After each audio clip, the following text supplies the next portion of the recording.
And it's wonderful to see so many of you here today. I know it's rainy and it's still early on in the semester and it's been incredibly busy this week, so I'm especially grateful for all of you.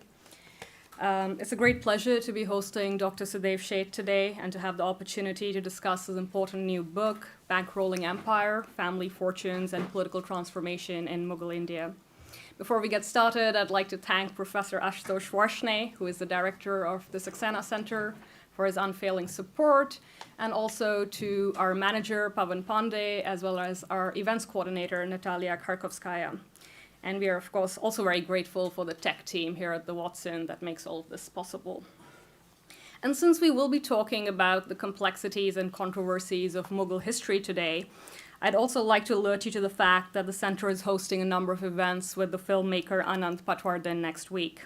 This includes a screening of Patwardhan's pivotal 1991 film, Ram Ke Naam, or In the Name of God, as it is usually translated. The film documents the right-wing mobilization to build a Ram temple in Ayodhya, a movement which ultimately culminated in the destruction of the 16th century Mughal-era mosque called the Babri Masjid. As many of you will be aware, it is virtually impossible to hold public screenings of Ram Ke Naam in India now, and that's been true for a while. So it's especially important that we're able to gather here in Providence, watch this film, and have Anand among us. So I hope many of you will join us for that screening next week at 4 p.m. On Tuesday, right here. And there are also screenings scheduled for 4 p.m. on Wednesday next week, and a seminar next Friday with Anand right here in this very room during the afternoon slot between 2 to 4. And now, without further ado, I'm delighted to introduce Sudev Sheth. Sudev Sheth is a senior lecturer of international studies at the Lauder Institute at the University of Pennsylvania. He also holds an appointment as senior lecturer in the Department of History at the University of Pennsylvania. His research focuses on the social and cultural history of South Asia, business history, and family enterprise in societies past and present. Prior to joining the University of Pennsylvania, Dr. Sheth was the Harvard-Newcomen Fellow in Business History at the Harvard Business School, where he also taught in the MBA and doctoral programs. Dr. Sheth received his PhD in History and South Asian Studies from the University of Pennsylvania and has also received degrees from Jawaharlal Nehru University, New Delhi, and the University of California, Berkeley. His writings have appeared in numerous venues, including Economic and Political Weekly, the Journal of the Economic and Social History of the Orient, Manuscript Studies, and the Business History Review. Dr. Sheth's first book, Bankrolling Empire, which we will be discussing today, was published just last year in 2023 by Cambridge University Press. I'm going to resist the urge right now to say very much about the book. I take full credit for having assembled an excellent panel of commentators, which include Professor Doug Haynes of Dartmouth College, Professor Osama Sadiki of Providence College, and our very own Anil Askin, who is a PhD candidate in the history department here. And I will, of course, introduce them in greater detail soon.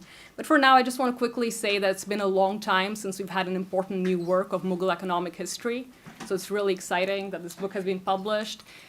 So many of us who teach this period still rely on Irfan Habib's classic 1963 book on Mughal agrarian history and the Mughal agrarian economy. So it's very exciting that we now have new material that we can teach. And I think everyone generally agrees that Mughal economic history is hugely significant, whether we're studying the early modern world economy, global histories of capitalism, or we're thinking about polities and societies and how they evolve in South Asia in the 19th, 20th, and 21st centuries. I also want to quickly note, and I'm sure Sudev will say more about this, that this is a truly multilingual project. It builds on the best traditions of Mughal history, as we see in recent work by Supriya Gandhi, as well as Audrey Trushki, in that it brings Persian materials alongside Sanskrit materials, as well as materials in Gujarati and Marathi. And while I urge everyone to put this book on their reading list, I will also note that Sudev has painstakingly translated some really interesting primary sources, which are included in the appendices of this book. And I think that's a real service to multiple fields, and we should all be teaching this material. So with that, I'm very much looking forward to Dr. Sheth's talk. Please join me in welcoming Dr. Sheth to Brown.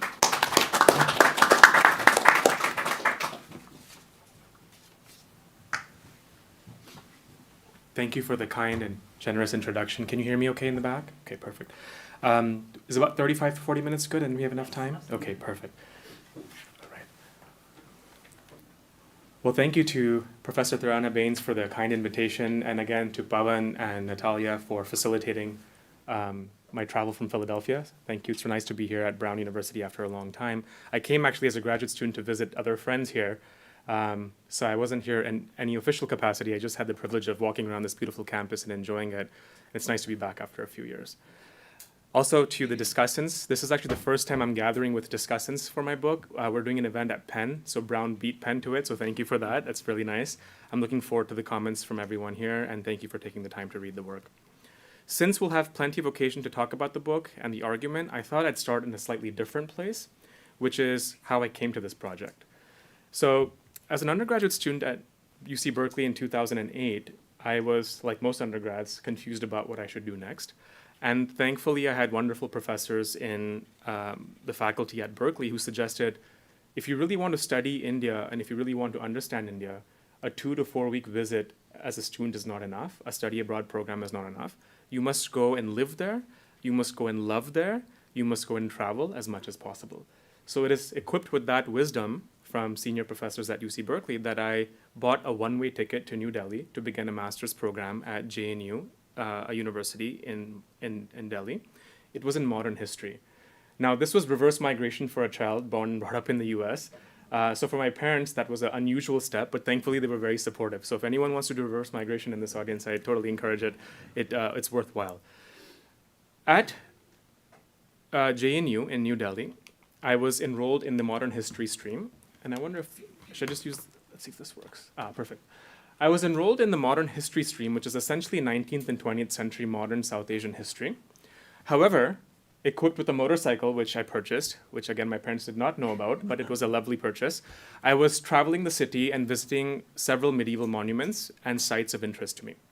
Some of the visits that I had were also outside of Delhi. You'll notice Fatehpur Sikri, a capital city of the Mughal Empire, the famous Taj Mahal, a monumental structure built in the 17th century, and several museum visits, which introduced me to the beautiful miniature paintings of that era. I was really captured by this time period. So here I am in modern history, really thinking about things much further back. And I would sneak out of modern history classes into medieval history classes. In India, unfortunately, history is still taught in a tripartite division. So either you're a modernist, a medievalist, or God forbid, you're studying ancient India, right? And you don't really converse with one another, or you don't really meet. So I really had to make a conscious effort to kind of find my way into classes of medieval history. These were taught by Najaf Haider, one of Irfan Habib's illustrious students, and he introduced me to this beautiful world of Mughal studies. So when I had a chance to do a PhD back at Penn, I decided I would take a step back from modern South Asia. I love modern South Asia, but I thought I could do myself a service and learn about a time period that we know much less about, and I could contribute my efforts in that particular direction. So the Mughal Empire, for those who are less familiar, is a land-based agrarian polity that was established in the 16th century. It was established by military entrepreneurs, you can call them, from Central Asia and modern-day Uzbekistan. This is Babur, who comes from a well-known illustrious lineage of military warlords. I mean, warlords is a controversial term to use for them, but essentially that's what they were. They were in the business of state making, but at that time, they were largely nomadic, and they would move from place to place in search of resources. Babur realized in Central Asia, given warring factions in his immediate family, that there were greater opportunities to be had elsewhere. He had heard about Hindustan from multiple visits to Kabul in modern-day Afghanistan, where the markets were vibrant and many, many merchants would come from South Asia, from India especially, from Hindustan, to sell their wares. And it is through bazaar gossip that he learned about the riches of South Asia, of India in particular. So essentially, if you look at a map of India today, I couldn't get you a map that's further north, but you can kind of assume by looking at this map that the central features of Central Asia there are essentially steeps that are very difficult to kind of traverse. The terrain is very difficult. So even by looking at the map, you can kind of see that India was a natural place for goods, ideas, and people to kind of accumulate. And Babur was no exception to that. When he arrives in India, he is not particularly pleased by India. He doesn't like the weather. He doesn't like the fact that it's dusty and humid, that weapons don't survive very long, houses are poorly built, and unfortunately, there's no nice muskmelons to be had and warm baths to be had. So the environment was not particularly pleasing of India. But as an astute entrepreneur, he noticed that India had sophisticated counting systems. And for him, this was a proxy to the immense wealth that was to be had in India. So counting and enumeration became essentially for him a proxy of why he should stay in India. And majority of his retainers decided they would go back. This business trip was not worth it, and they were missing their homeland, and they went back. And a few retainers stayed back with him. And it is this small group of individuals that slowly laid the foundation for what was to become the mighty Mughal Empire. Okay?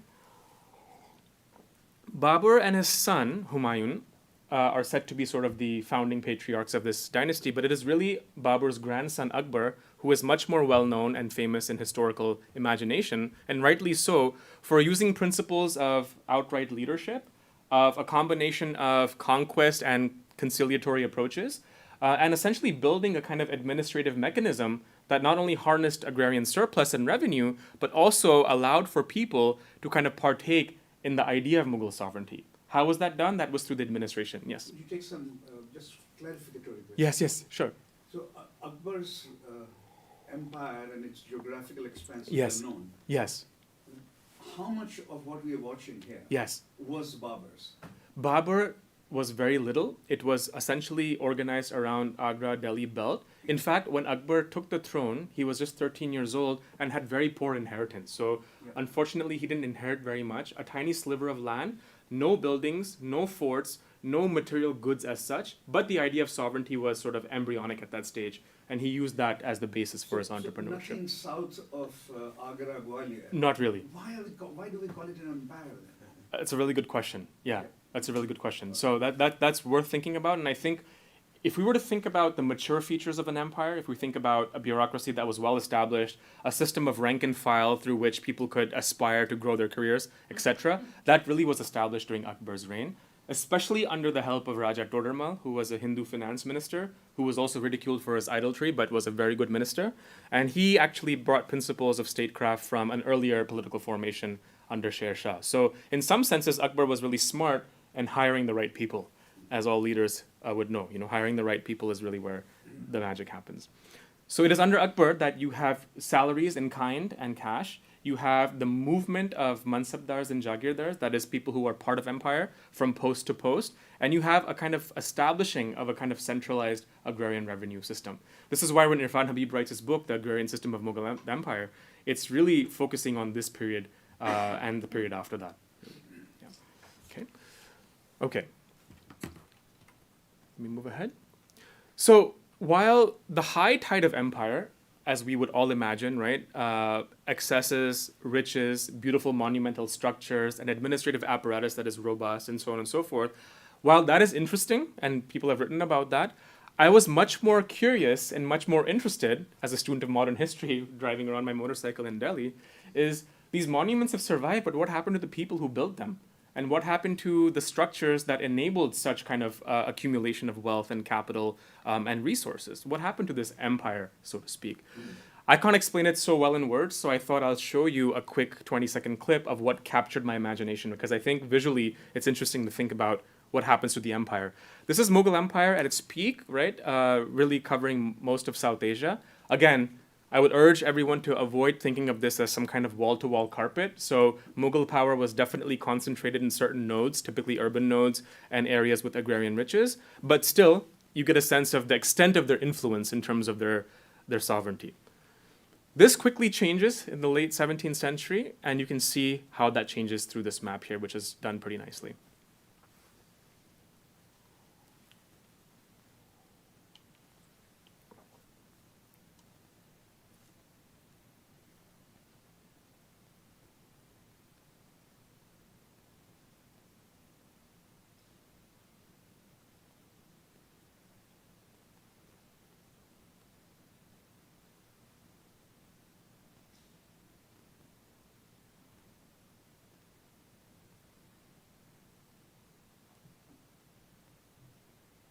Okay. So good sense of when at this point of time, what you would actually notice on the flip side is the British East India Company coming in and sort of becoming the centralized and most important node of authority in this period. Yeah. But nothing south of Telangana. Not really for the Mughal The Empire. Tamil Nadu tape is not captured No, ever no. at any point. Correct. Yeah. Yeah. And so this is the And far. Hyder Ali and Tipu have This is the nothing to do with farthest Mughal south. They Empire. kind of get down to Golconda in this area here, Yes. but nothing beyond So this. that's basically That's the basically the southern tip of Telangana. That's yeah, Hyderabad. yeah. Okay, so equipped with this kind of the thought process that I just explained to you, I sort of set out to think about two questions when I was pursuing this project. The first is something more basic, which is how did localities experience a deteriorating Mughal administration or Mughal rule? This is something that I always think about in terms of how people live their daily lives and what does political power look like in the locality? How is it experienced? And especially when there are changes in that political power, how do locals see it? How do they think about it? And how do they reconcile with those changes based on their own positionality? The second is what processes, and this is more of a historical kind of diachronic question across time, is what processes enabled regional warlords or regional military entrepreneurs, if you want to use a more euphemistic term, and then leaders of the British East India Company to become significant nodes of public authority in the wake of Mughal collapse or Mughal dissolution. Now, I believe this exercise in scholarship is important for at least two reasons. One, and Tirana alluded to this nicely at the beginning, to push against sort of modern day historical amnesia in terms of how change happens in South Asia, right? There's a lot of narratives out there about why the Mughal Empire collapsed. Some of this focuses on religious bigotry, some of it focuses on other kind of explanations, but really to prove empirically, maybe there were other factors that determined this particular change, and we have to kind of revisit those narratives and think about them and remind ourselves that history is much more complicated than one community versus another community. And the second is, I think, important historiographically, to bridge divides between what I told you earlier, right? Between the modern, early modern, pre-modern, right? This kind of tripartite division of how we think about time. Time doesn't move on a dime, but transitions take place slowly and they're much more complicated than simple temporal divisions. So how do we think about change diachronically? And I think that this is something that really captured my imagination as a question. To explain it somewhat visually, how do you go from a world like this, India in 1700s, where, again, the Mughal Empire was the central sovereign idea, so to speak. Not that they didn't have dissidents, but they actually had much more control and command over the sovereign idea of the Mughal Empire.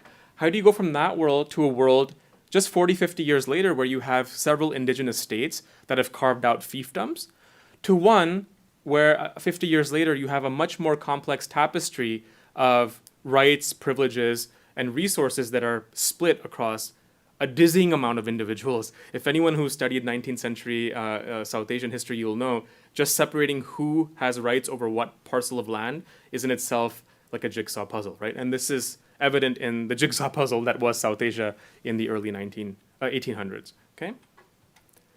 So in my new book, Bankrolling Empire, I explore the decline of the Mughal Empire. And coming to this question, I was actually agnostic.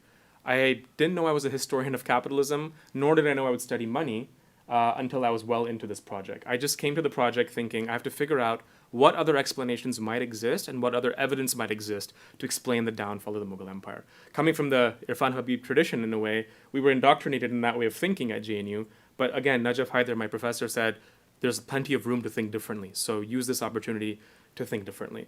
And I credit him for that encouragement and support. So far, scholars who are brilliant in their own right and thoughtful writers have argued persuasively a multitude of reasons for why the Mughal Empire collapsed. Let me just give you a few examples. Some have argued that the Mughal Empire failed to maintain the Jagir Mansab system, which was the imperial ranking system, and a failure to maintain that system engendered administrative folly and administrative decay. Others have argued that the Mughal Empire was too oppressive and peasants eventually rebelled, leading to new kind of political ideologies. Others have argued that corruption among the nobility became so endemic that the empire couldn't survive.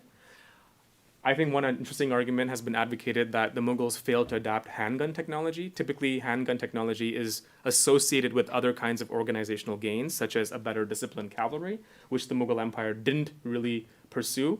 and they lost out to smaller groups who adopted handgun technology and were therefore able to oppose a certain threat to the empire, and so on and so forth. Another interesting argument that has been advocated, which I think is very innovative and creative, is Munis Faruqi's idea that competition at the court between princes ceased to take place, political competition and violent competition, and the atrophy of princely tournaments for emperorship, violent princely tournaments for emperorship, actually led to the demise of the empire. Very creative and very innovative argument. These are all wonderful arguments, but as I read the evidence, I felt that there were other areas one should explore. So a combination of good luck, advice from scholars, and my own relentless digging actually, led me to a very different point of departure. And that point of departure looks something like this. Samira Sheikh, who's a professor of history at Vanderbilt, was a student at MS University in Baroda. And as a graduate student, when I spoke to her, she said, when I was a student, a business family by the name of the Hari Bhakti family donated an entire go-down of private banking materials to the university, and it's been locked in a room ever since. No one has ever opened it. Would you like to go and check it out?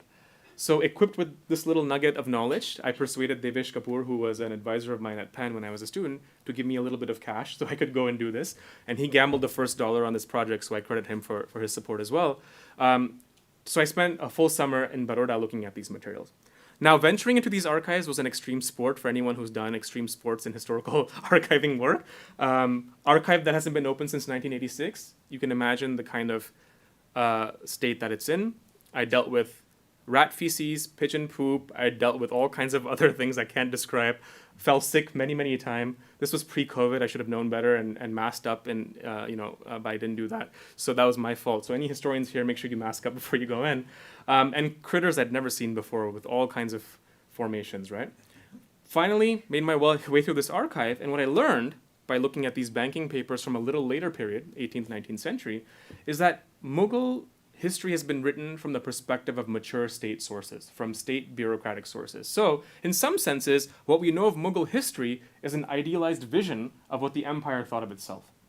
These papers taught me that there are allied groups, especially banking families, that have been involved with state formation during the post-Mughal period, and these papers document that process very well. They suggest that modern states in late 18th and 19th century South Asia were essentially funded entirely by capital lent by private bankers. This is just one segment of a small family archive. They had multiple branches scattered across Western India. Some of the materials were lost, like in the Surat fire in the 19th century. But what was surviving is what I had access to. This archive taught me that political relationships are revealed when we start looking at state power through the lens of actors that are not necessarily involved with mature state bureaucracy or bureaucratic formations. Unfortunately, the earlier generation, because of maybe because they had other priorities, but really focused on the sources produced by the empire, right? Mughal chronicles in Persian, documents produced by the empire and its functionaries. This project or this archive taught me to think a little bit differently about that. So this is one set of materials, but this is for a later period, right? This is for the 18th and 19th century. This material got me thinking that if there were allied groups involved with state power in a later period, might there be allied groups in an earlier period involved with Mughal state power? And if so, what does that look like? Well, unfortunately, unlike the Medicis and the Rothschilds of Europe, for example, which have beautifully preserved archives that you can actually visit online and download whatever you need and read it at your fingertips over a cup of coffee in your pajamas, you cannot do that with the Mughal Empire because banking families who have survived did not survive in terms of the archival record. So I had to figure out another way. And this is where language learning and kind of coming at it from a literary angle plays a big role. If you want to do South Asian history pre-1800, you have to have some sense of literature and some sense of languages. And it is a range of materials that I was able to tap into and gather over time that allowed me to think about non-state actors who were involved with state power. And again, this material is not typical of what you would think of them leaving behind. This just gives you a range of the languages and kinds of materials that were involved. For me, the materials in red here became really, really important, and they are in the book. So for those who are interested and curious, I've translated some important materials from these sources in particular. What I learned in the process is that non-Western societies in the modern and pre-modern period even do have sources for writing economic history and monetary history. It's just not the kind of archive that you would expect if you were used to reading European history. So if you're going to think that you're going to find a beautiful scroll of materials like a Medici account book, which I show my students all the time at Penn, you're not going to get that for South Asia. And second, they aren't conveniently located in one place. So you have to do a bit of excavation and digging, and you have to kind of parcel out materials from a wide range of repositories, some of which, actually most of which, are either private, held by the family members, or scattered across various private libraries, and a real exercise in collecting has to take place for that to happen. Let me give you a sense of what these materials look like, okay? Just to give you a sense of the visual nature of them. This is a loan, one of the earliest and only loan documents that we have documenting family loans to the Mughal Empire. This is for 5.5 lakh rupees. That's 550,000 rupees at the time. To give you a sense of what that's worth in a mainly agrarian economy like the Mughal Empire, you could buy 10 kilograms of wheat for about 1 rupee.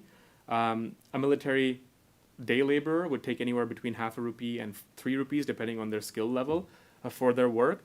A typical household servant would take something like 1 rupee a month, and so on and so forth. So you get an idea. 500,000 rupees is quite a large sum.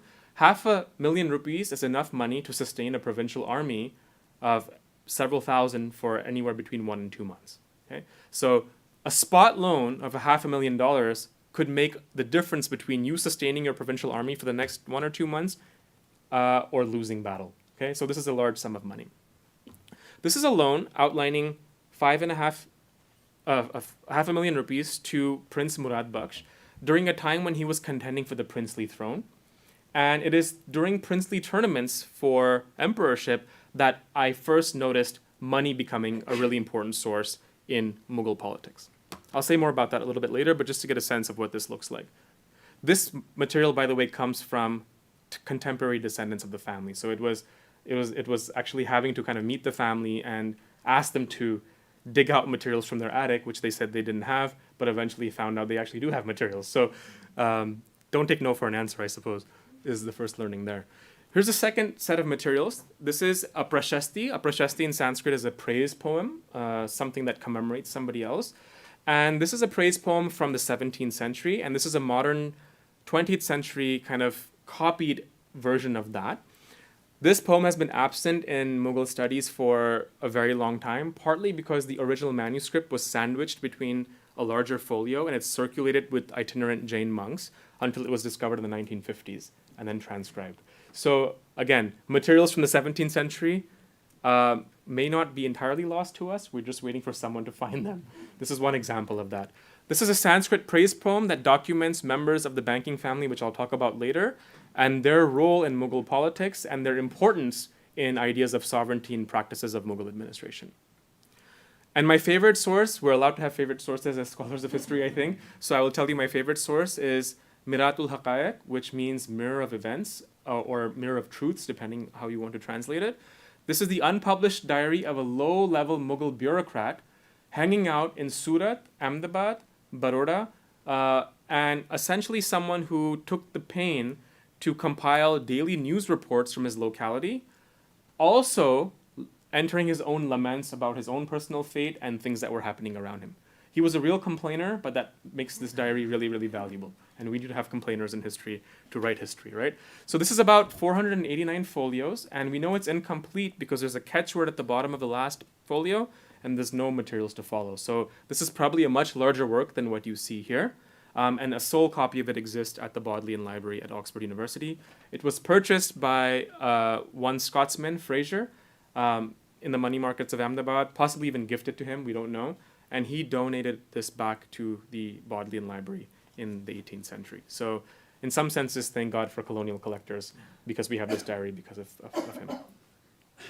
It is through the reading of sources like this that I came across one remarkable business family. And several research trips to India helped me see connections between that family, the past and the present, and connections to state power and political change. This is not the family, but This is a representation of the family because the family survives in modern day times as the Arvin Group at the bottom. They're now in their 15th generation. They're one of Asia's largest manufacturers of textiles. They initiated the denim revolution in India in the 80s and 90s, and they now supply to all big brands. So chances are, if you're wearing jeans today, it's possible that it comes from one of their mills in Ahmedabad. The modern day family looks something like this. Okay, the firm in its modern day iteration was grown in the late 19th and early 20th century by industrialists. They changed their name to the LBE Group. And again, they were first movers in modern industry in Ahmedabad, working with other Gujarati families to bring cotton manufacturing to India. And again, they have now moved into branding and growing their enterprise in many other ways. While this iteration of the family is no doubt fascinating and interesting, I was much more interested in their forefathers and foremothers. Unfortunately, we know more about the foremothers through Sanskrit writings in an earlier period, but somewhere in Mughal times, information about the female members of the household drops out, which is a real unfortunate thing. The earlier iteration of the family that I'm interested in, you'll see there, Shantidas, his sons, Lakshmi Chand, Manik Chand, Hemchand, Kushal Chand, and Makhat Chand. So these 4 lines represent the 4 generations of the family that I focus on in the book. What emerged through my research was the key role that this family played in Mughal politics and political change over time. So here's Shantidas Javeri, the founding patriarch. He's a jeweler par excellence. He gains favor in Mughal circles by supplying jewels and gems, and I'll show you some evidence about that in a minute. And then his grandson, Kushal Chand Javeri, who emerges as, again, probably my favorite character in the book because he's sort of a Janus-faced banker who's trying his best to hedge his capital and his information in all directions to ensure that him, his family, and his friends essentially survive the decline and the chaos that is the Mughal Empire. To give you a sense of the family, this is India on its head, the ice cream cone reversed, but this helps you get a sense of where they come from. They come from a place called Osai, which is a small temple town in Rajasthan. It's arid, it's dry. Entrepreneurship is very difficult in that environment. So they migrate south, which is up here to Ahmedabad, which is not too far from the port city of Cambay and Surat, which is where most of the mercantile activity in 17th century was taking place. Don't forget that English merchants, Dutch merchants, and Portuguese merchants were arriving here around this time in the early 1600s. So Ahmedabad became a sort of place that had centripetal pull, and merchants and migrants made their way to this particular place. But you can see why. No Bombay at the time. No Bombay at the time. Bombay only gained importance because Cambay and Surat, their ports dried up and silted because it's the meeting place of several rivers. So Bombay was a beneficiary of Mother Nature, I suppose, in some sense. Okay. Okay, so just to give you a sense of how this plays out in the book, for those who have not had a chance to read it, I realized that if I could map relations between members of this illustrious banking family on the right to clients on the left, to political figures, and everyone in between, I could maybe say something about how politics works, and maybe even, dare I say, explain change over time. So I then turned to concepts and sort of ecology to explain these changes, and I'll say a bit more about each of these phases. What I learned by looking at this family and a ton of evidence emanating from them, unfortunately most of it not direct, but a lot of it allied to the family, I learned that the family was involved in political change that one could think about in these 4 phases. And these 4 phases are courtly mutualism, political commensalism, expedient extortion, and competitive coparcenary. What do I mean by each of these? So let's go to phase 1. Courtly mutualism is simply the idea in the book that I advocate that purveyors of capital and those involved in political projects shared a much more symbiotic and much more mutualistic set of relations, which would then later morph into much more antagonistic and competitive. This early phase of mutualism, as you can see, is early 17th century, when Europeans are bringing goods from the New World to South Asia, when ports are vibrant and bustling, bullion from the Americas is making its way to India. The ports really become a space where merchants have a lot of power and influence, and the Mughal Empire, which, if you recall, is a land-based agrarian polity, is trying to tap into now. So in some senses, they're using these merchants to ingratiate themselves and their environment into one that is connected to the Indian Ocean trade. So here's one one of the earliest pieces of evidence that we have. This is the earliest farman from Emperor Jahangir in 1618 that outlines the kind of relationship that the banker ought to share with the Mughals, which is he's being favored with protection, and he's being put under the protection of Asif Khan, the governor of Gujarat at the time. And in return, what do they expect? They expect gifts and presents, tufa wa hadaye, and every type of jewelry that he can procure to the exalted empire. And no governors should interfere in his business. And unfortunately, the farman is incomplete, so I get to miss out on the second part of it. But this is still enough to give you a sense of the kind of relationship that is emerging between the Mughal state. We know that the bankers were involved with Mughal emperors prior to this, but this is the earliest documented evidence that we actually have. Here's another piece of evidence that supports the idea of courtly mutualism. This is coming from a non-state source. This is coming from a prashasti that I mentioned to you earlier, the praise poem written by Jain monks, praising the banker for building an architectural marvel in the city, the Chintamani Parshvanath temple, which was then later desecrated by Aurangzeb, which I'll talk about in a minute. But this is commemorating that building. But what's important for our purposes is that it also echoes the kind of mutualism that is expected from the Jain non-state point of view. So this is from the community perspective. Here, to give you a sense of what that means, the poet writes, "For the sake of universal kingdom, Samrajya, on that date, 1627, Shah Jahan displayed his favor to Shantidas in the form of horses, elephants, and gifts onto the shining little kingdom Rajya of Shantidas." So they're using kind of concepts of kingship to think about Shantidas's more delimited sphere of influence in Ahmedabad city. But nonetheless, it's mutualistic in its kind of texture and thrust. This means that local religious texts also saw the Mughal Empire as the most legitimate source of authority, something you probably can't repeat in modern day Ahmedabad today, but that was the case in that time period, okay? The second phase that I outline in the book is a shift from that world of mostly mutualistic economic relations to one that is a bit more beneficial to the state. And I'm contextualizing that as political commensalism. Commensalism just basically means the idea that the state certainly benefited from the capital and loans that were provided by the bankers, but it wasn't sure how the banking family actually benefited or were harmed in the manner. So it's sort of like almost like a holding period where we're not really sure what's happening, but they are taking loans, okay? So here again is a loan taken from the family by Murad Baksh, a hopeful prince in battle with his brothers for the throne after the death of their father, Shah Jahan. He ends up losing, but that's beside the point. During the fight for the throne, he's taking a huge amount of cash from this particular family. So it says that a huge amount of money, a considerable amount, was taken from Manik Chand, the son of Shantidas, so that means the banking firm continues in lineage, and his brothers at the place of accession in Ahmedabad, which is the epicenter of mankind. And the details of that loan's recompense given in this endorsement should be paid back from the revenues of the autumn season. Okay? So, and then they sort of enumerate where that money is going to come from in the next crop cycle.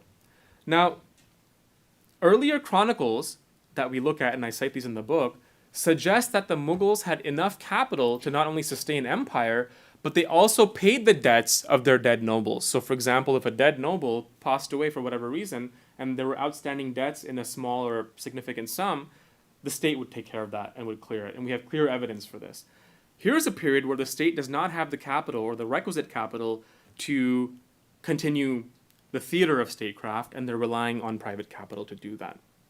So I call this phase political commensalism because of this kind of shifting relationship. And this is just one, but the chronicles document multiple other loans. This is the only one that we actually have a clear farman for, which is a document suggesting how the money is to be repaid. But again, longer prose chronicles have other forms of evidence that suggest a similar process during this time period. The third phase that I track in this particular book is a shift to what I'm calling expedient extortion. So the family moves from mutualism to commensalism, and then now we have a phase where some of these relations are becoming much more violent and much more extortionary in nature. So expedient extortion focuses on Shantidas's grandson, Kushal Khan, who's caught in a whirlwind of activity in local Gujarat during this time period. For those who are interested in the book, there's a long interlude chapter in between these phases that kind of give you a sense of what's happening empire-wide during this period. So Professor Varshini rightly mentioned that they didn't make it that far, but it's a critical part of the story. Their desire to expand south engendered administrative amnesia and neglect to existing strongholds. And it is this expansionary desire that led to, for example, exceedingly long tenures of governors in Gujarat from anywhere from 2 to 3 years to now 10 to 15 years. And I argue in the book that long tenures is a hallmark of administrative decay in Gujarat. And it is during this period that these governors are actually essentially hedging their bets whether the Mughal state is the best employer or they should just carve out their own fiefdoms. And many of them do carve out their own fiefdoms. So that's the interlude. It's a very important part of the book. Yeah. Phase 3 is also post-Aurangzeb. So does Correct. it has something to do with what you just said? That Correct. The governorships are longer? Correct. So the governorships are longer, and it is in this moment, sovereignty is such an interesting concept because it's so sticky. So the Mughal state as a sovereign idea continues in the early 18th century during this period. People still aspire to kingship and still want to partake in paraphernalia of empire, but the material resources which undergird that, or which ought to undergird that, are essentially eroded. So it is for that reason that governors began extorting local merchants as sort of a stopgap solution to financial problems.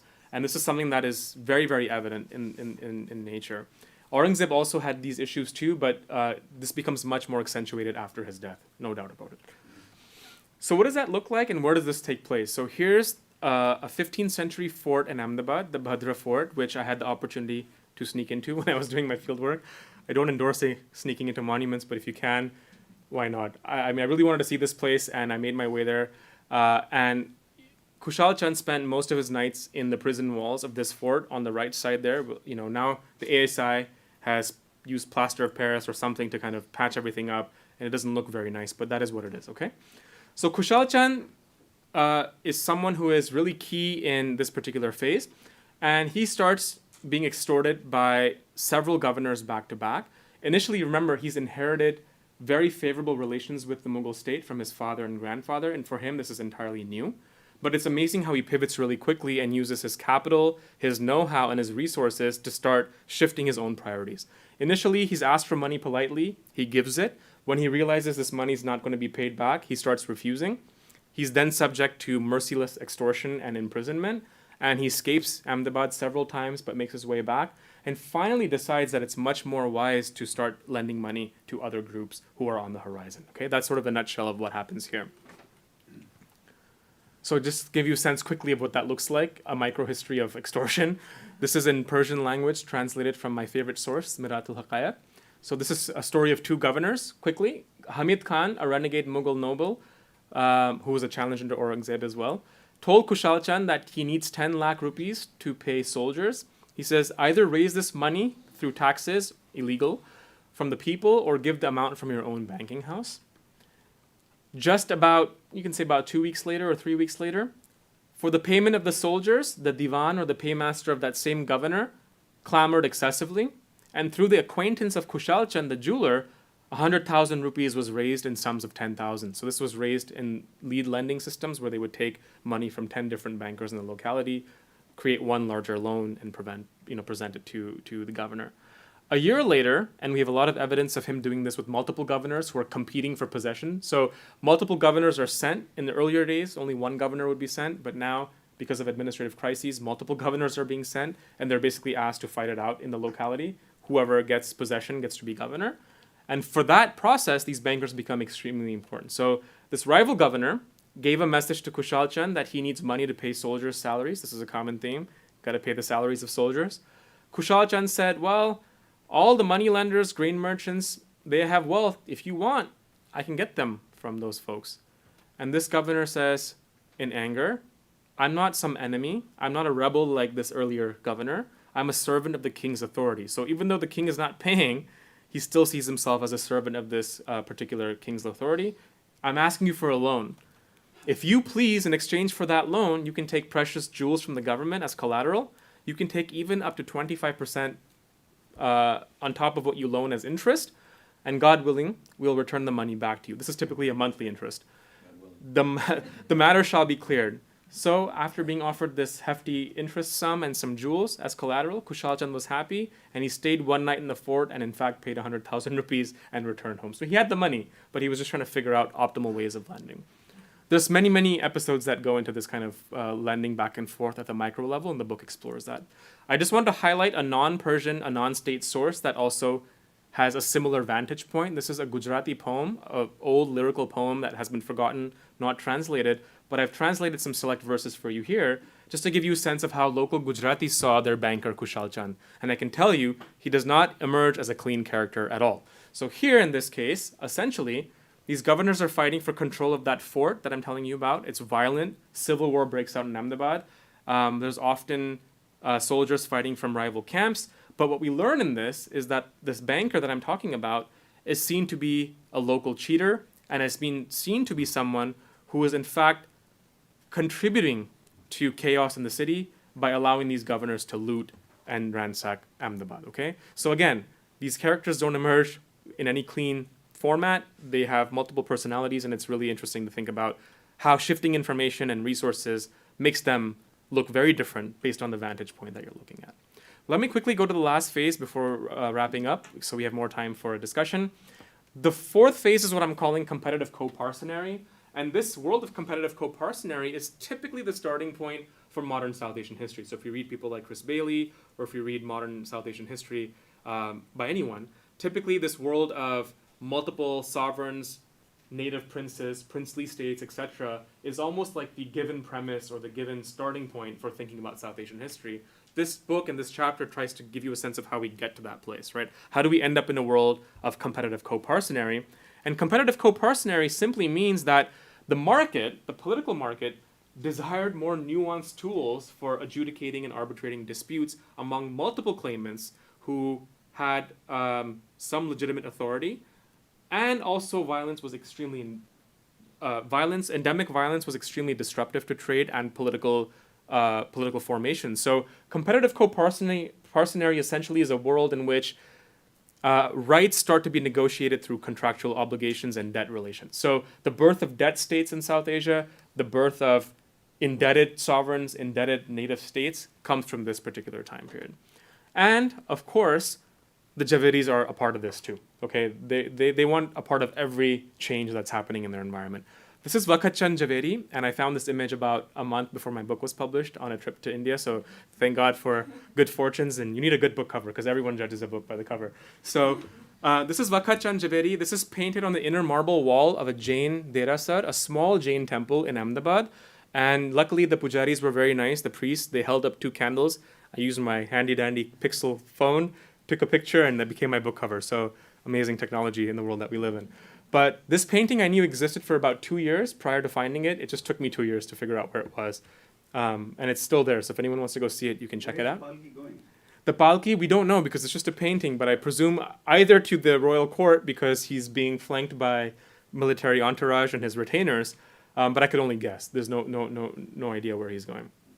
But what does become very clear through evidence that's written about Waqt Chand is that he becomes the chief local merchant and financier for the fledgling and emerging authority of the British East India Company.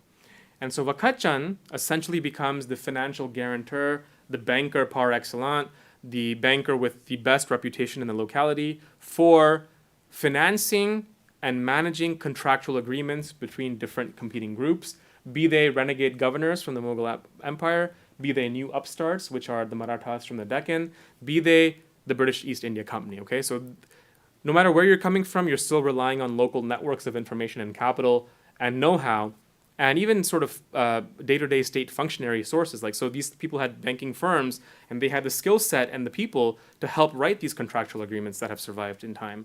And so Waqt Chand Javeri becomes key to that. So just to give you a sense of how honorable his word is and his position is, it says here, Governor Jonathan Duncan is sent a letter by General Walker, who's a military representative in Ahmedabad, and is sent to sort of quell uprisings, saying that I have the honor to inform you that Malhar Rao Gaikwad, one of the local native princes, has offered Waqt Chand Kushal Chand. So Malhar Rao has no money, but he's offering Kushal Khan, a respectable merchant, as his security for the company's revenues in Nadyad. It doesn't say Nadyad here, but that's where it is. It's in Gujarat.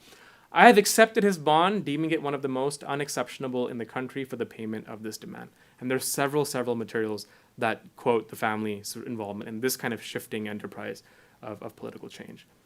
So, broadly speaking, the book has a lot more details, but if we take a step back, how do relations between state power and capital change over 200 years? Really, it's a world in which you have a solvent Mughal state, a fiscally solvent Mughal state that can pay all its debts, but is not able to build state capacity. It's not able to kind of incorporate new groups and new ideas into its concept of Mughal sovereignty, even though they're fiscally solvent, to a world where you have political chaos through which entrepreneurs and bankers become central in imagining new political possibilities. As the market required more nuanced tools to adjudicate disputes, bankers emerge as the primary method of doing that. So we get a world where you go from bankers as mutualistic purveyors of goods to the court to a world where they're at the center of multiple bids to control smaller and smaller pieces of the pie, right, of South Asia, right? And so this is also the time period where land and not just the revenues from land become valuable, right? In an earlier period, people don't realize this, but land is only valuable if there's a lot of people around. The land to labor ratio only flips in around 1900 in South Asia, right? Prior to 1900, there's much more land to go around than there are people to work on it. So in Mughal era, labor was the most valuable thing that you could possibly have, and possession of land was not that relevant. And this starts changing in the 19th century, and the bankers are a part of this too. So most of these bankers, in return for their services, are offered vast amounts of land, and it is on this land that these same families then in the 19th century industrialized. So you get Sarabhais, you get the Lalbhais, you get many other families in Gujarat who now have this amazing amount of land to build industry on. It's no coincidence that they have this land. There's a logic for why it's there. So what I argue in the book as sort of a final punch is that in the process of Mughal dissolution, bankers were first implicated, then extorted, and then they finally adapted to new political circumstances to not only grow their businesses, but also use the power of finance to shape state possibilities. And this is something I'm still thinking a lot about, but we take national debt as sort of given nowadays, right? Like we think about, national debt to GDP ratios. We think about debt as just a common part of modern day statecraft. All good states typically have debt. But the Mughals didn't have that, and they were not able to expand through the use of fiat currency or through the use of any kind of lending. And one counterfactual, if you like counterfactual history, would be how cool and how interesting would it have been if they were able to do that and maybe learn some of those techniques from the Europeans that were coming in the early 1600s. Could things have been different? Not sure, TBD, but I'll leave you with that. For those who are in the Brown ecosystem, the book is available here on campus in the library, but I'm really looking forward to everyone's comments, especially my discussants. So thank you. I hope that wasn't too long. Okay, perfect.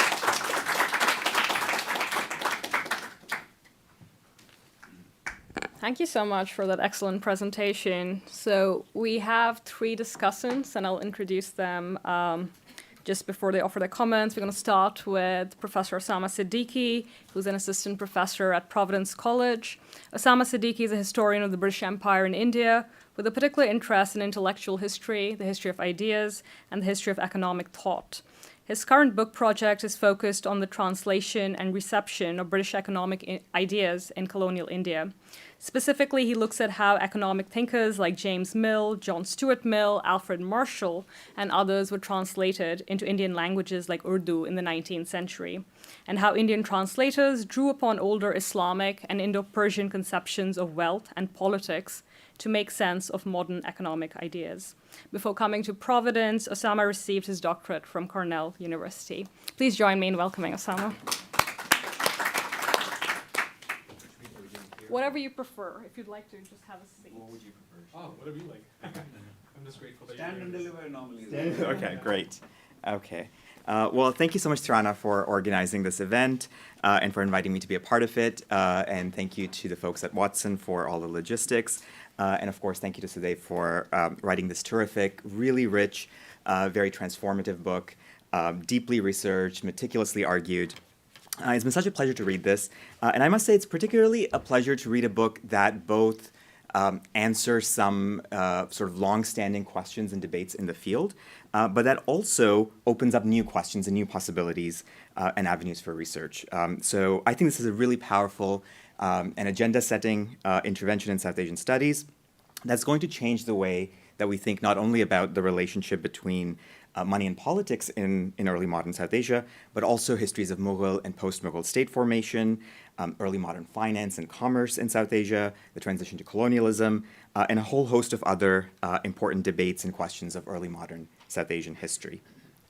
I also think it's a game-changing intervention archivally and methodologically, and I think Sudev has already given us a flavor of that, and Tirana alluded to this as well, but I do think it's worth highlighting. The range of languages that Sudev works with is deeply impressive. There's, of course, the Persian material, but also sources in Sanskrit and Gujarati and Marathi and Hindustani and Braj.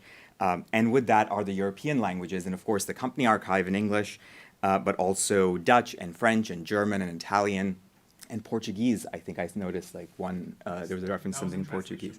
Right. Yeah. So in doing this, I think this book makes... Even he knows only 10 languages. 11, I think. Yeah, maybe, yeah. I think this book makes a really compelling case for pluralizing our sources and archives for Mughal India and moving beyond the Persian materials, which is not an easy task. I think for those of us who work with Persian materials know that that is hard enough.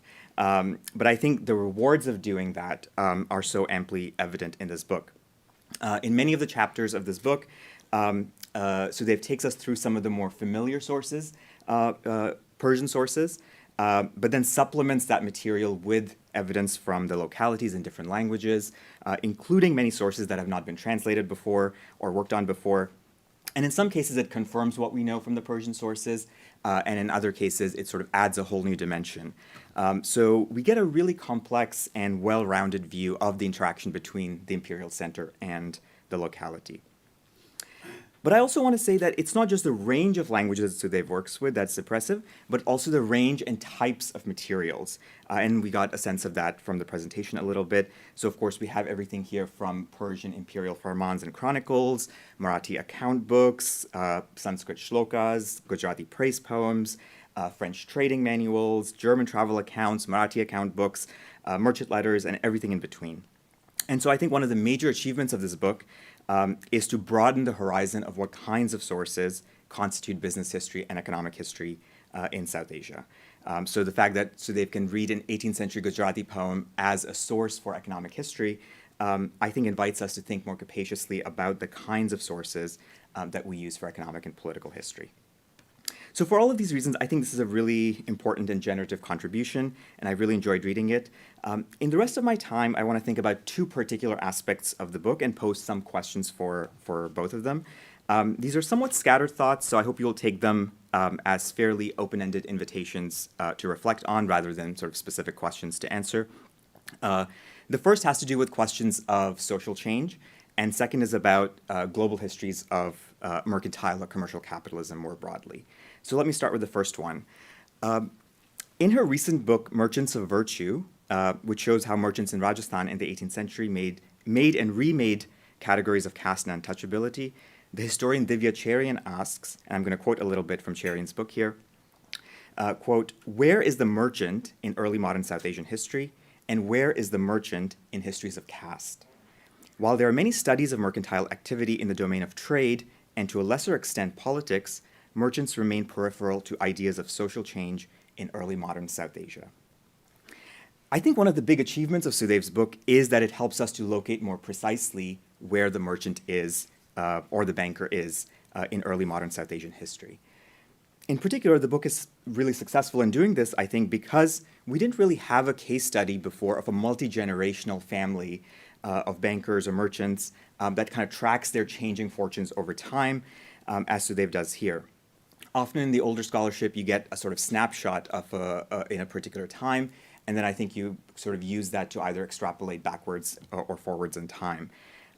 But here, in tracing this family over multiple generations, the book is able to show more precisely the changing contours of the relationship between merchants and the state. And yet, at the same time, I'm curious to hear about the other part of Cherian's question, which is about social change. So one of the things that comes across in this book is that the Javaidis and the Haribhaktis, which is the family that Sudev looks at in the later part of the book, are drawn into politics, sometimes willingly, sometimes unwillingly. When they can, they're quite strategic about their interventions. For example, kind of choosing which side to back, or in some cases in the succession wars, backing both sides. But I'm curious to know more about their own moral and theological or ideological preferences and worldviews beyond just questions of sort of survival in the space or kind of the profit-making motive. For example, you describe in the book that the Javaidis are involved in public works projects, including sponsoring Jain temple construction. And I wondered if you wanted to reflect a little bit on their own investments in certain moral and ideological projects or caste identities or community identities that are shaping their behavior beyond just trying to survive in this political environment or trying to make money. And how is their increasing involvement with state power shaping or reshaping their social identities? So that's sort of the first set of questions. The second area I want to reflect a bit more on is to sort of stepping outside the concerns of South Asian history and thinking more broadly about how this book contributes to the global history of mercantile or commercial capitalism. As Sudev details in the book, one big parallel here with other regions is the role of family enterprises in the development of early modern commerce. So, for example, you give us the comparison with the Rothschild family or other sort of prominent banking and merchant families in the early modern period. I'm curious to hear you reflect a bit on some of these global comparisons, and in particular about the category of commercial capitalism or mercantile capitalism. Debates around this category have recently been reinvigorated with the publication of Jairus Banaji's A Brief History of Commercial Capitalism, in which he argues for a kind of longer durée understanding of commercial capitalism from, say, the 12th to the 18th centuries, and which he defines somewhat as constituting a system in which merchants are not just involved in the circulation of commodities, but also intervening or coming to control in some way the production process. So either through something like the putting out system, where they're sort of contracting small production, or perhaps just stimulating demand for certain products. So I'm curious to hear from Sudev if this, how or if this fits in with your story. Does this framework of commercial capitalism capture the activities of these families, particularly when thinking about the mercantile part of the Javaidi family business, the trade in gems and jewelry? How do you see them fitting into the wider domain of production and labor in South Asia? And perhaps ultimately, what might this tell us about the trajectories of industrial capitalism in India? As you pointed out at the end and in the book as well, towards the end, the Javaidi family goes into, by the late 19th, early 20th centuries, into industrial production. And so can we think about what forms of accumulation in this period, in the early modern period, facilitate or shape the trajectories of industrial capitalism in India, and how forms of political mediation through, whether that's the company or the colonial state, how that reshapes that trajectory. So I'll end here. I have some other questions that maybe will come up in discussion, but once again, thank you so much for the chance to think and talk about this terrific book. Really enjoyed reading it and look forward to the conversation. Thank you.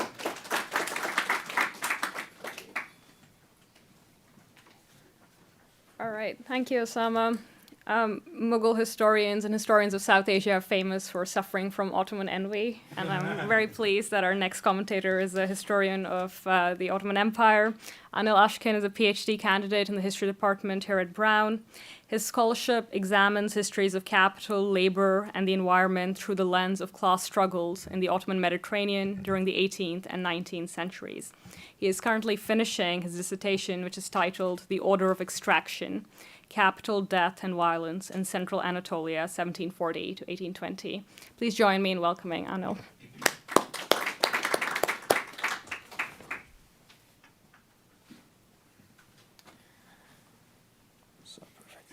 So it's a great pleasure to partake in this great event organized by Professor Triana Baines and also hosted by Saxena Center, but also the Watson Institute.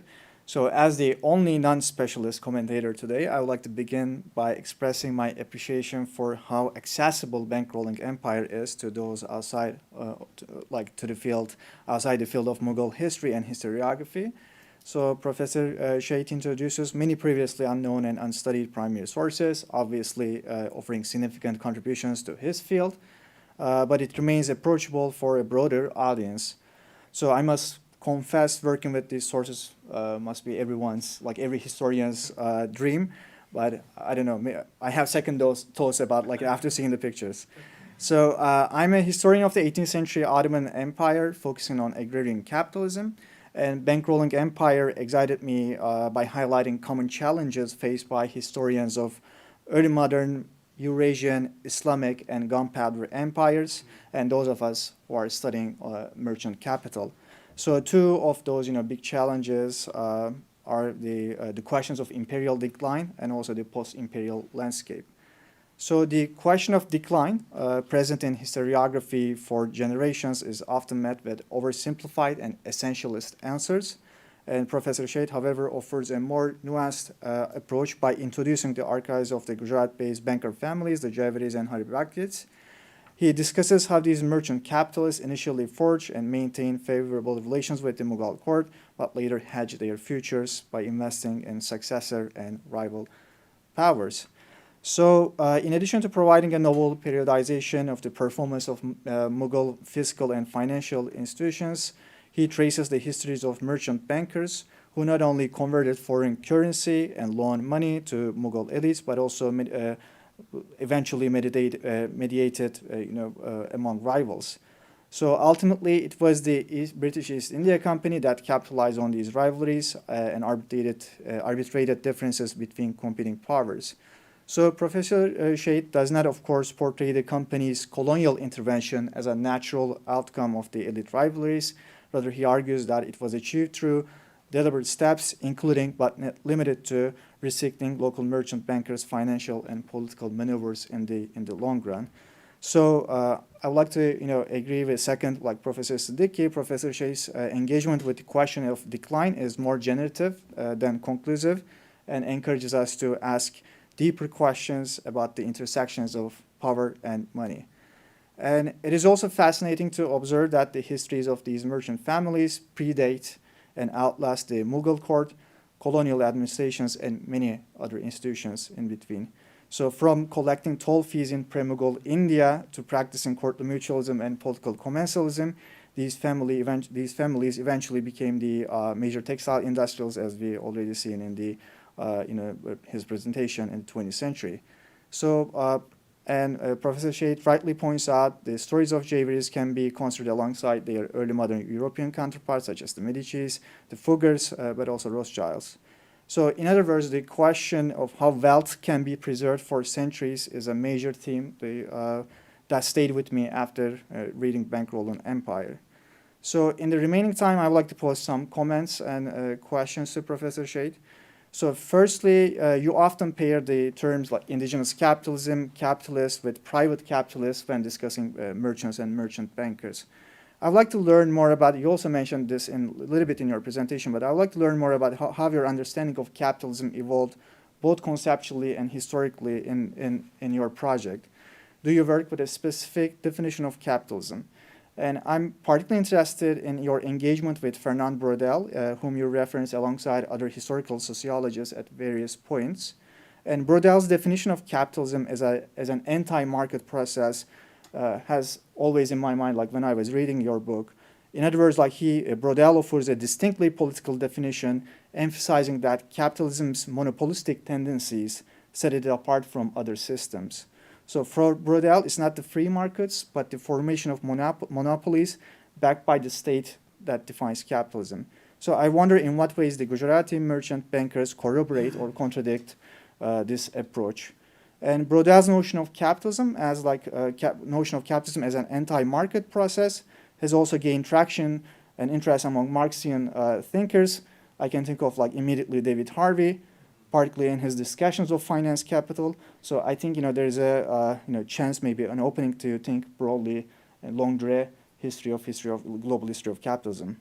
So my second comment concerns the early modern history of money, which is a very complex topic. But very briefly, because it was cheaper, more profitable, and more convenient to collect, melt, and remit coins already in circulation, the Ottoman Imperial Mint collaborated with merchant banker families, primarily of Jewish and Armenian origin, during the both early modern and modern eras. So until the 18th century, Ottomans had largely abandoned their or underutilized their gold, silver, and copper reserves. However, as Ottoman military losses and fiscal crises mounted, and issues like budget deficits, payment crises, and cash flow became pressing, the empire reopened its imperial mines in the 18th century and forced rural communities to work in mining and agriculture. So we see examples of Mughal mint attempting to eliminate private actors from minting money and controlling capital circuits, especially in the late 17th century. And you convincingly demonstrate that Mughal political crises compelled private actors to engage in politics, even if they were initially reluctant. However, I'm curious what the Mughal elite initially envisioned by taking more direct control of their mint operations, even maybe they were like unsuccessful in that conjuncture, and like how did they manage the mining reserves before that, before like trying to use the mint more politically or more directly. And thirdly, from the outset, your project provides a compelling analysis of intra-elite rivalries and the formation and dissolution of multiple alliances. I'm also curious how the interclass rivalries might have further complicated the Mughal political crises. You illustrate that, especially before the mid-17th century, the Mughals had a strong agrarian foundation, which had three pillars: to prebendal land allocations, which ensured a steady supply of soldiers for military campaigns, while the Iqta system served as an imperial mechanism to integrate local families, hereditary estate owners, into the Mughal imperial project through revenue farming. And additionally, the surplus from the Khalisa lands, those exclusively belonging to the Mughal elite, partly funded relief projects for the urban poor. So when this agrarian system functioned properly, you remind us that Mughal authorities sought to prevent forced labor and other forms of exploitation and ensure safety of merchants and merchant guilds. So despite the seemingly stable, if not like rosy picture, I'm curious about like how interclass conflicts and alliances may have further complicated the Mughal political crises. So lastly, I want to conclude by emphasizing how rare and valuable it is to see family histories integrated into social and economic histories. And there is no doubt that Bankrolling Empire will be widely read among early modernists. And I also hope that Bankrolling Empire will reignite conversations between historians of the Mughal, Ottoman, and other early modern empires, which had previously centered more on like religious, cultural, and literary exchanges. And in particular, I believe that its focus on family histories and social and economic dynamics makes it an excellent companion to works such as Beshara Dumani's two books, Rediscovering Palestine and Family Histories in the Ottoman Mediterranean, but also more recently, Kristen Al's research on like family businesses and the joint stock companies in the Levant, who eventually became manufacturers in textiles. And additionally, I'm thinking of, I can gladly share these names with you. Aysel Yıldız's Crisis and Rebellion in the Ottoman Empire and Ali Ağaoğlu's Partners of Empire will provide further avenues for comparative study. And I personally know that Ali Ağaoğlu, with his colleague at Stanford University, Aaron Rodriguez, currently working on the family papers of Jewish merchant banker family who had like connections network between the European metropoles and the Ottoman Balkans in the 18th century. So I will definitely be looking forward to that. And thank you very much. Thank you.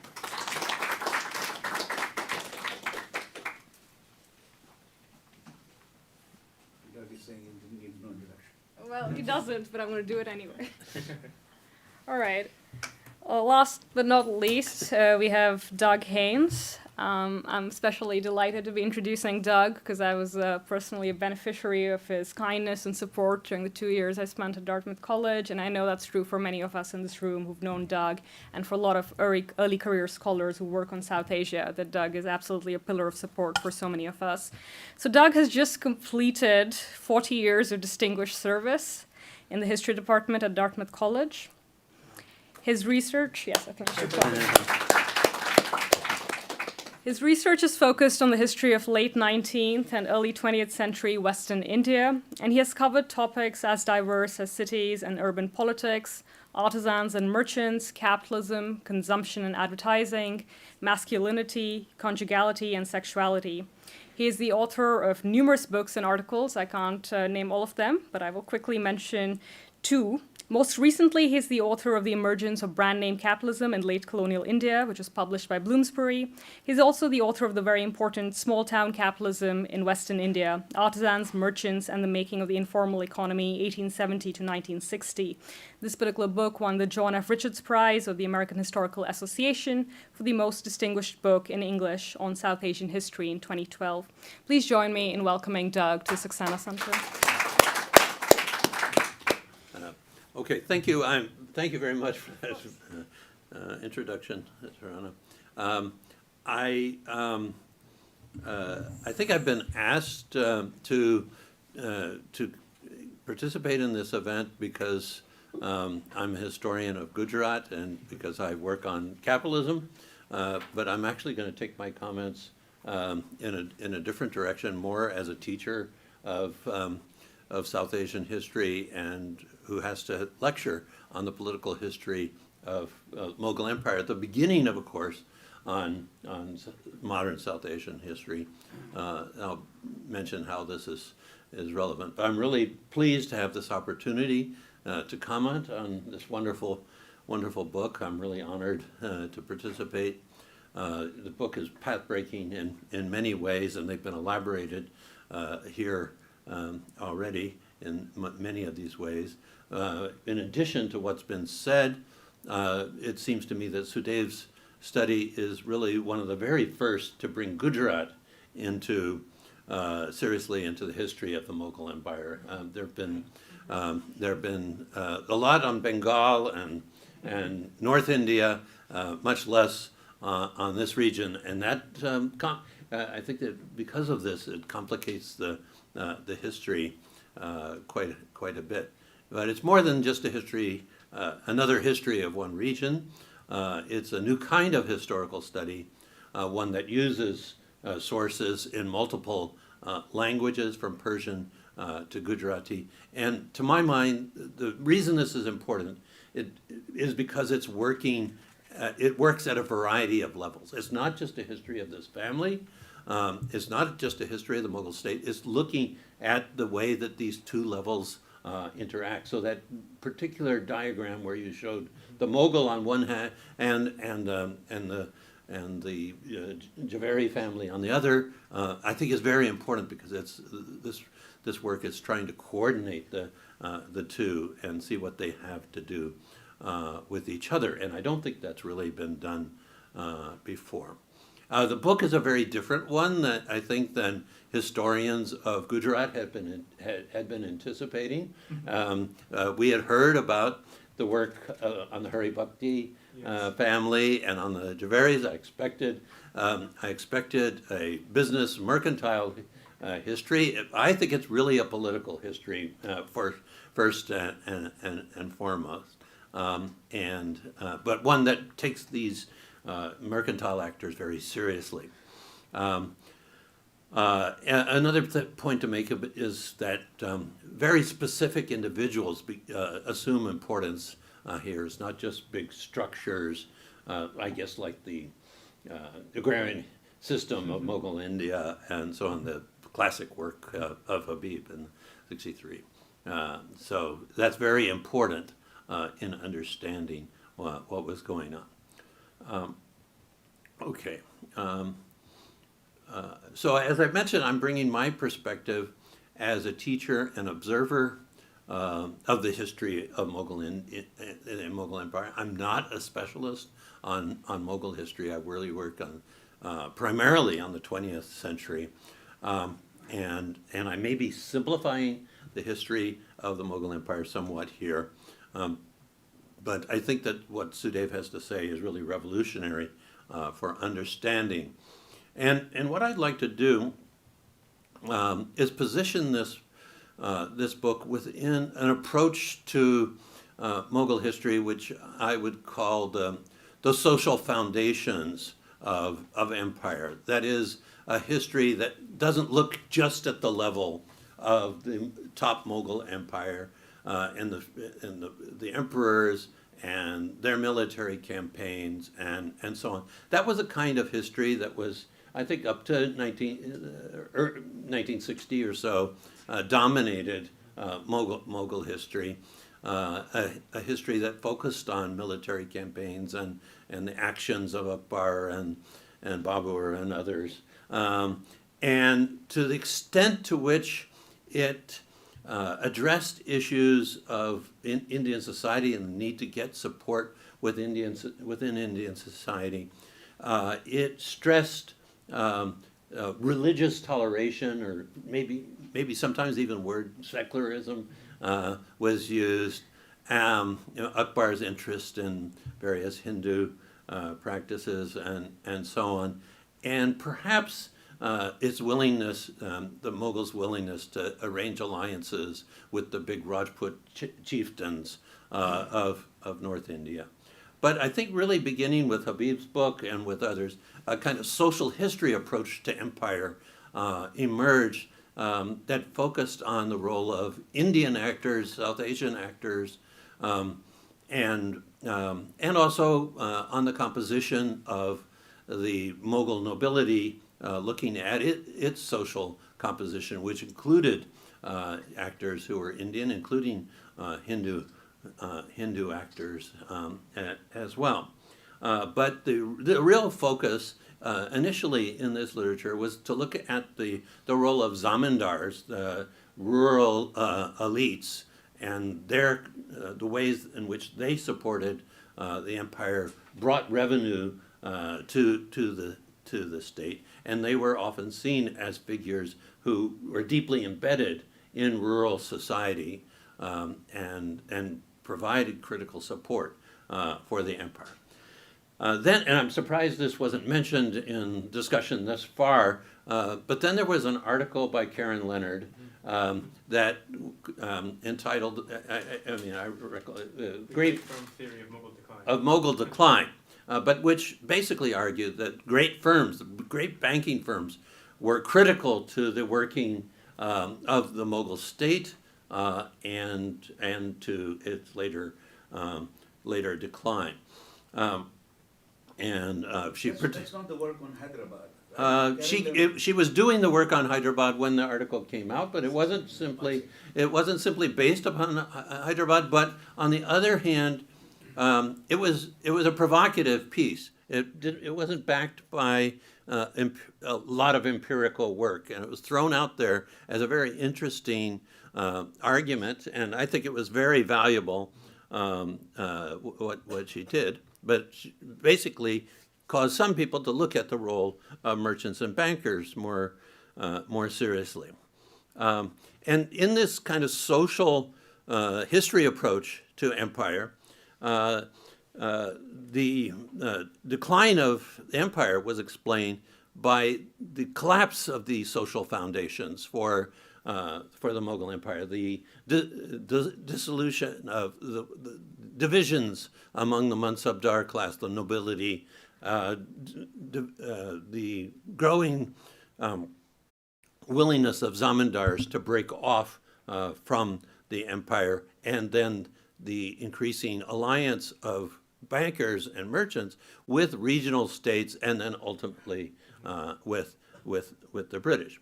Now, as I see it, another key historian of the Mughal Empire kind of differed from the social history approach, John Richards, and he kind of said he was very interested in the strength of the top structure of the empire, disagreed with the role of bankers ended up insisting that many of the zamindars were not local figures so much as functionaries of the empire and so on. So there was this kind of tension within the literature.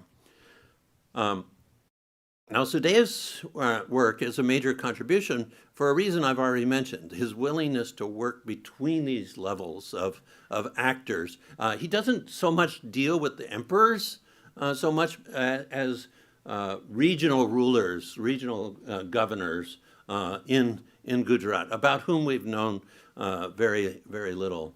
But he argues, and this argument hasn't completely come across yet, that before the 1630s or so, at what might be called the height of the Mughal Empire, the Mughals were not dependent on local financial elites who nonetheless participated. There was this mutualism, but the Mughals did not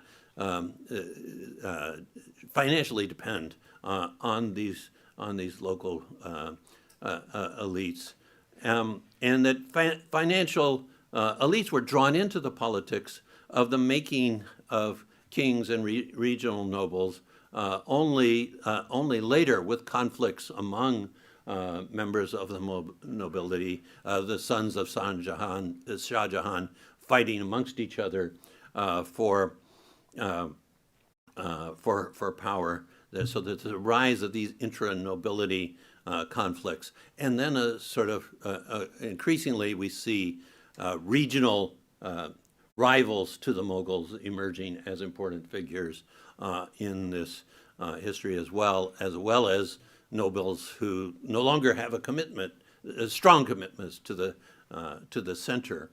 So more and more competition, more and more conflict. And in this situation,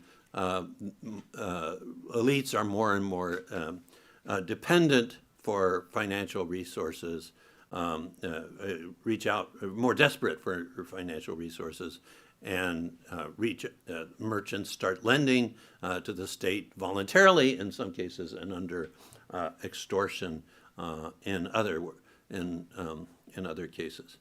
And it seemed to me that one thing that's maybe not mentioned in the study is that perhaps it is the lack of access to rural resources that leads these rival claimants to seek out merchant support. Do they get access to the revenues that are collected? So it seems to me they have to turn to other sources of revenue that are not are new in this case. But what's kind of interesting here is the political role of financial actors seems to grow with the decline of the Mughal center. And this is a very fine-tuned analysis of political developments at the regional level in this book.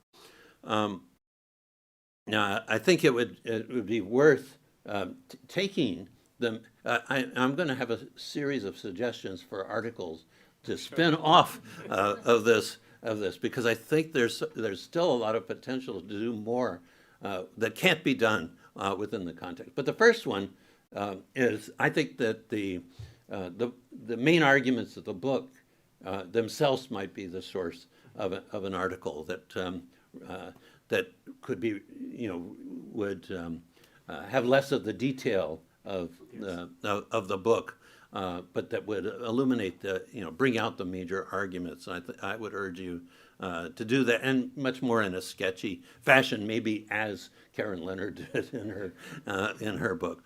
But in the process of making these arguments and this fine-tuned analysis, it seems to me there are a number of other very valuable themes in the book that might be drawn out.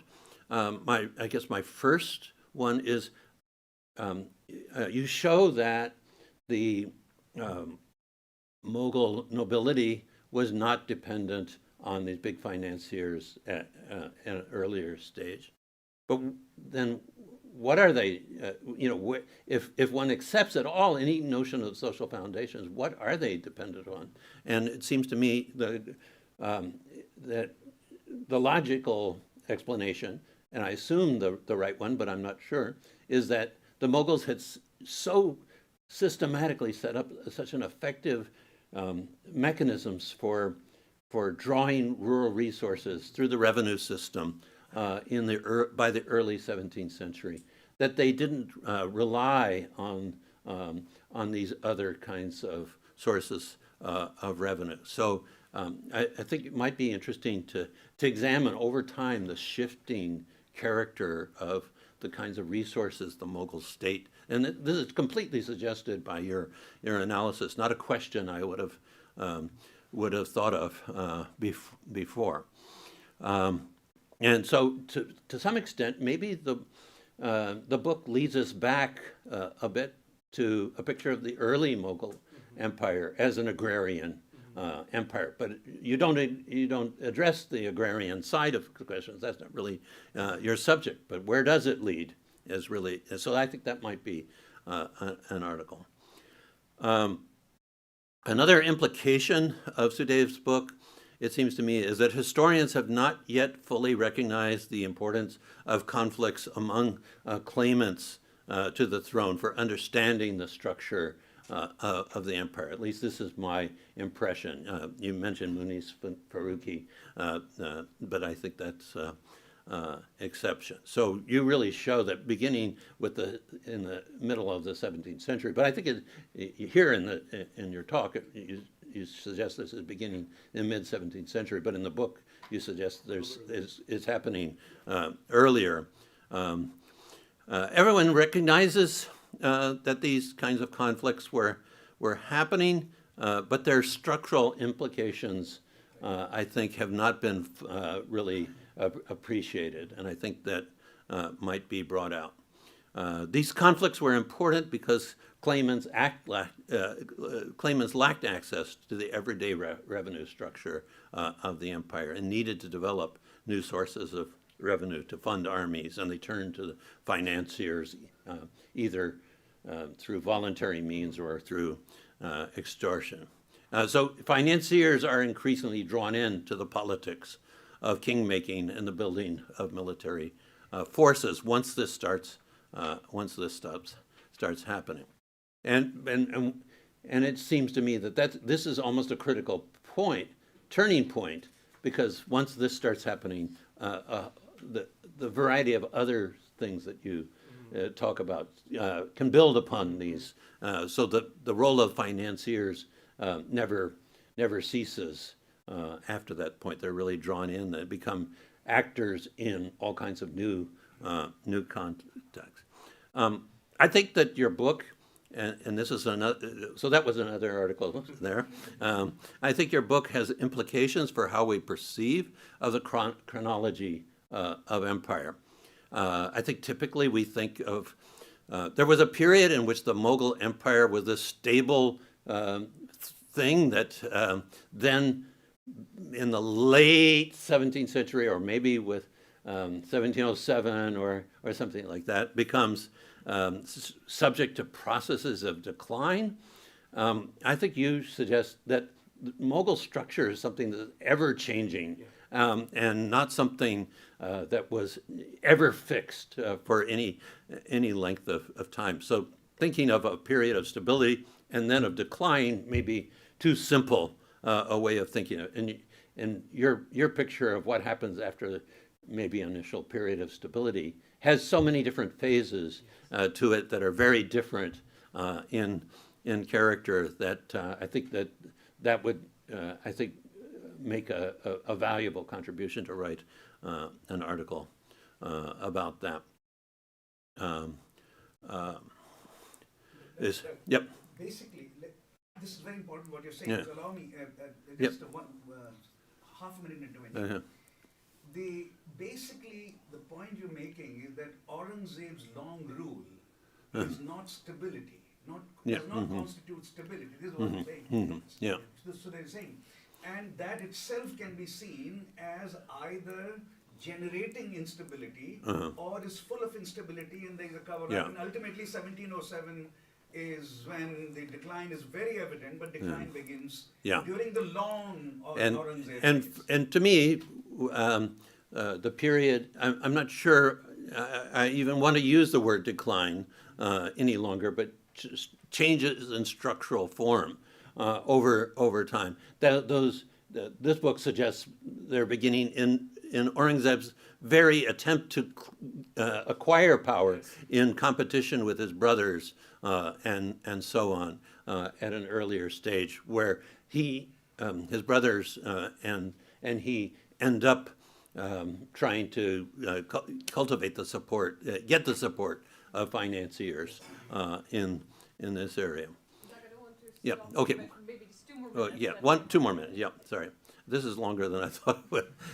Well, I guess I'm down to my final 2 points, and the first one is very brief, and that is, the book points to the importance of political elites being able to pay their soldiers, and over and over again. So the Mughal rule and stability is in great effect based upon the ability to pay off soldiers, and people who can't pay off their soldiers end up having more and more trouble and have, in many cases, turned to extorting financiers for money because they need to pay their soldiers. So maybe that's implicit in the idea of military fiscalism, but I think it's drawn out in a different way. The final question gets away from the various articles that I was suggesting, but it has to do with sources, and I wonder, because I think you draw upon these sources for pieces of information, but could you write something that looks at these sources critically, and what the perspective of the various authors, why they might have described the events they did in the way they did. So I'll finish there and let Sudev respond to anything I and others have said. Yep.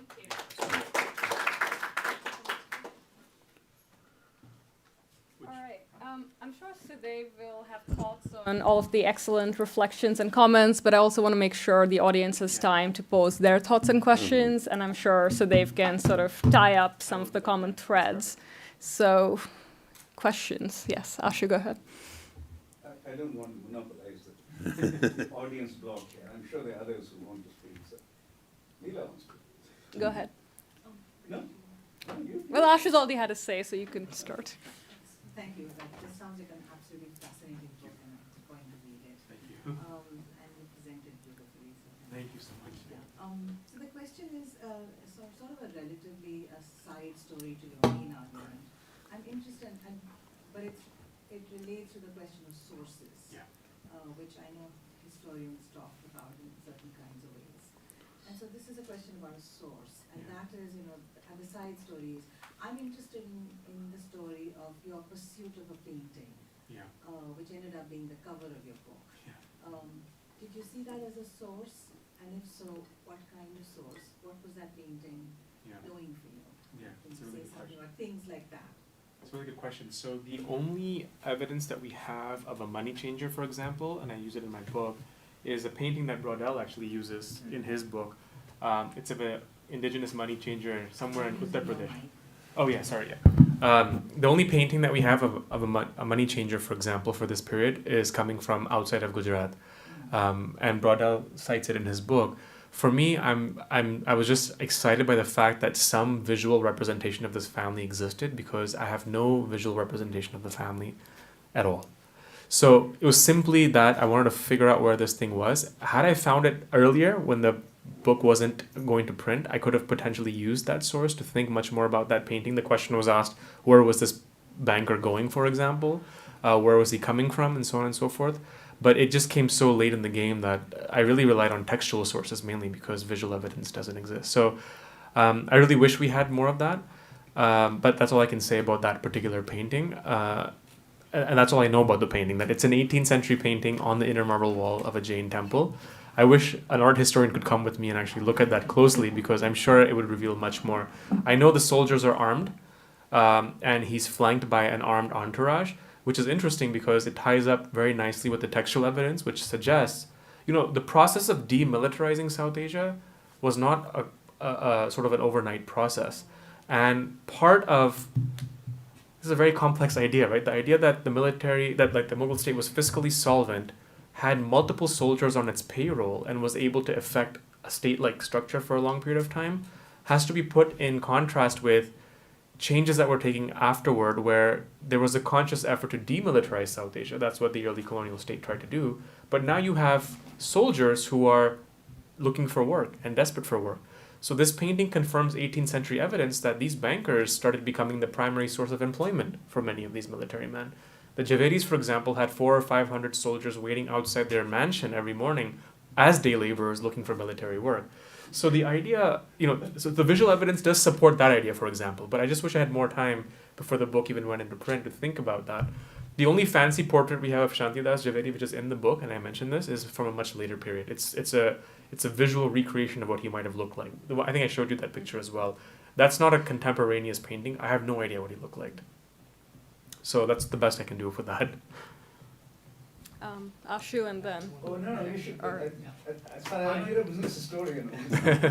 Yeah. Do you want to pass on the mic, Ashu? You can also introduce yourself. Yeah. You're a new member of our community, so. Hi, my name is Baba Prasad, I'm Leela's husband. I'm also a professor in the School of Professional Studies here. Yeah. Primarily, I didn't expect, but when Sudev, you put up your first slide, 25 years after getting my PhD at Wharton, I didn't think my heart would grow so warm when I saw this logo. So thanks for that. Okay. But as a business strategy professor primarily, I have to think about competition. Yeah. And you alluded to competition in a different kind of way, where most Mughal people or Mughal rulers were trying to compete to get money from the bankers. Yeah. But at the same time, I think, and I'm not sure, but maybe I'd like to hear about this, were there other money lenders, Yeah.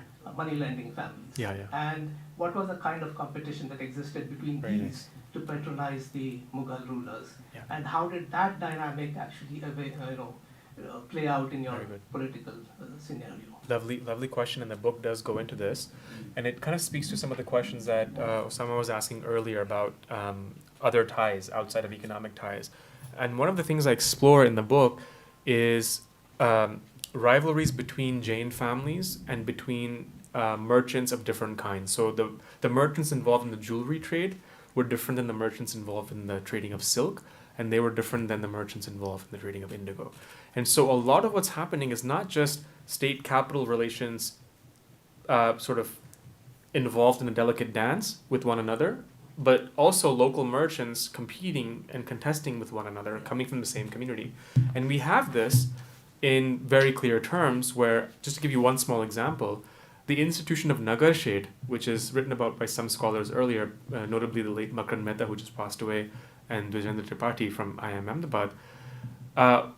In my work, I noticed that institution, the idea of the chief merchant, emerges simultaneously as the Mughal Empire declines, so in some ways as a way to fulfill urban institutional voids of leadership, but also as an outcome of competing merchant groups going to any semblance of state authority to say, can you please ratify me as Nagar Sheth and not my rival Gangadas, who's a silk merchant?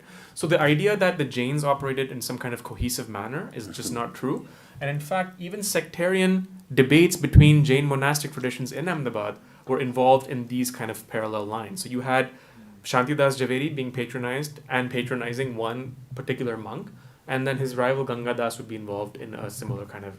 So the idea of, these relations mapping equally and easily is just not true. In fact, I would argue, since you're asking me, that rivalries between Jain monks or between Jain business families, intra-Jain rivalries, were probably much more vicious than any kind of rivalry with the state. That would be, and I don't have the evidence for it, but it's based on a hunch.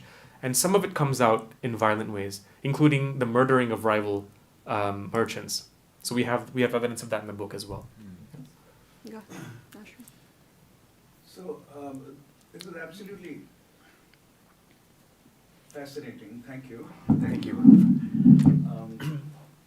Not a historian, but all of us interested in, especially in Hindu-Muslim relations. Yeah, of course, yeah. We, And you've written, have of to course. go back to the Mughal period and Delhi Sultanate, not Yes, just Mughal. Of course, of pre-Mughal course. also. Of course, of course. And we read it, of course, strategically. We don't read it as historians. Yeah. We try to derive ideas. You know, Yes. where are the ideas which Yes. will help us understand modern Hindu-Muslim relations? Yeah. And I'm so pleased Doug is here because when I started working in Surat, Yeah. my primary guide for understanding Surat was Douglas Haynes and his book on Surat. Yes, right? yes. But anyway, the question here is larger. It's the idea of Gujarat. Yeah. When does it hit the mainstream of imagination about India, Yeah. right? Now you say, of course, it was so North India centric, wrongly in my view. But I'm not a historian. I'm not going to change that. Okay. Right? Wrongly in my view. I also believe that North Indian classical, that Hindustani classical music should be called North Indian classical, and Carnatic should be called South Indian Yes, classical. Not Carnatic and Indian classical. Yeah. It doesn't make sense Yeah, to me. right, right. Right? These are two. One in North and one in South. Right, So- right, yeah. But the way the imagination was Right. constructed, it was all North India centric. Correct. And those of us children growing up in UP and Delhi reading history books, Yeah. Gujarat arrives with Gandhi. Yeah. Right, right. Then we start reading up as a story, as let's say, political scientists of Hindu-Muslim relations. Then we get to Surat, Yes. and Surat is a more important place than Bombay, because there was no Bombay when Surat was. Right, Surat right. was Correct. flourishing. Correct. Then we start going to Hyderabad, Yeah. etc. huh? Now, so when we ask this question about when Gujarat hits the mainstream of imagination, Yeah. For a historian, Yes. presumably you don't start then in 1800 when the No. British start constructing the Bombay, Yes. Yeah. Bombay, what was it called, presidency. Yes. Yes. And Bombay begins to emerge, Yes. and Surat declines, Yeah. right? So you are going back to the late 17th century at least, Yes. Yes. Right? Definitely. and you're talking about the Mughal Empire somehow getting more and more dependent on Gujarat financial capital, Yes. right? Now, you're not connecting them to Aurangzeb, you're connecting them to governors, Yes. Correct. the governors of this empire. Correct. Just as people are trying to connect governors of this empire in Bengal Correct. to Jagat Seth, Correct. etc., right? Correct. You're connecting them to Javeri, Lal Bhai, Sarabhai. Sarabhai, I don't know when they emerged, but Yeah. but correct. Correct. okay. So, is this imagination of Gujarat rising to the mainstream of imperial functioning? Mhm. Does it have something to do with the fact that after a point, landed revenue Yeah. is not enough, which is hinting at?